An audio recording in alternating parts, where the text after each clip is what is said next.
নমস্কার, আমি মৌসুমি। আমাদের পায়ে হাতে যন্ত্রণা চারিদিকে বয়সের সঙ্গে সঙ্গে বেড়ে যায়।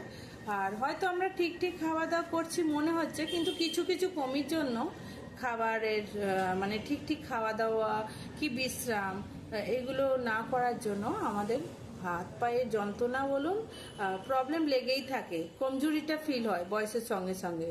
তো আমাদের হাতেতে পয়েন্ট আছে যেগুলো যদি নিয়মিত আমরা ঘর্ষণ করতে পারি তাহলে আমাদের হাত পায়ের যন্ত্রণা থেকে আমরা বাঁচতে পারি।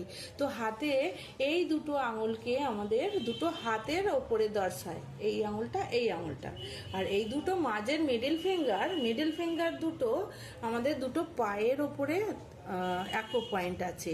তাহলে যখন আমি এই আঙুলটাতে আমি ম্যাসাজ করব তেল দিয়ে, রোজের 1 থেকে 5 মিনিটের মতো যদি ম্যাসাজ করি তাহলে আমাদের হাঁটুর যন্ত্রণা আমাদের কমে যাবে, থেকে কমে যাবে।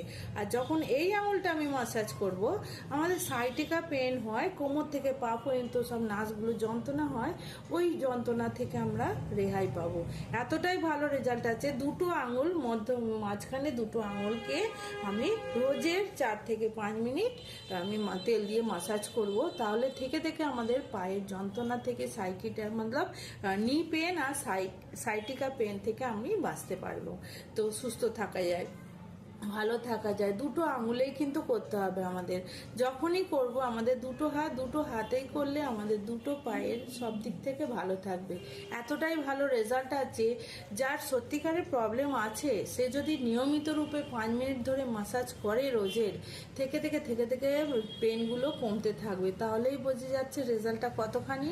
তাহলে যার প্রবলেম নেই সে যদি করে তাহলে তার আগে গিয়ে হাঁটুর প্রবলেম, সাইটিকার প্রবলেম কোনো থাকবে না। তাহলে আমরা রোজের এই পয়েন্টগুলো করব। আমি আগেও বলেছি আমাদের হাতেতে জাদু আছে, ম্যাজিকের মতো কাজ করে। তো রোজের আমাদের এইসব আঙুলগুলো ম্যাসাজ করা দরকার। তাহলে আমাদের হাঁটুর প্রবলেম আর সাইটিকার প্রবলেম সব আমাদের ঠিক হয়ে যাবে। এটাই ছিল আমার জানকারি। মানে নিজে করুন, নিজে লাভ পান আর অপরকে শিখিয়ে দিন, যাতে একে অপরকে শেখালে তারও উপকার হবে। এটাই ছিল আমার জানকারি, যে আমরা সবাই সুস্থ থাকবো, ভালো থাকবো। তো করুন আর সুস্থ থাকুন। এটা আমি এখনের মতো বিরাম নিচ্ছি। নমস্কার।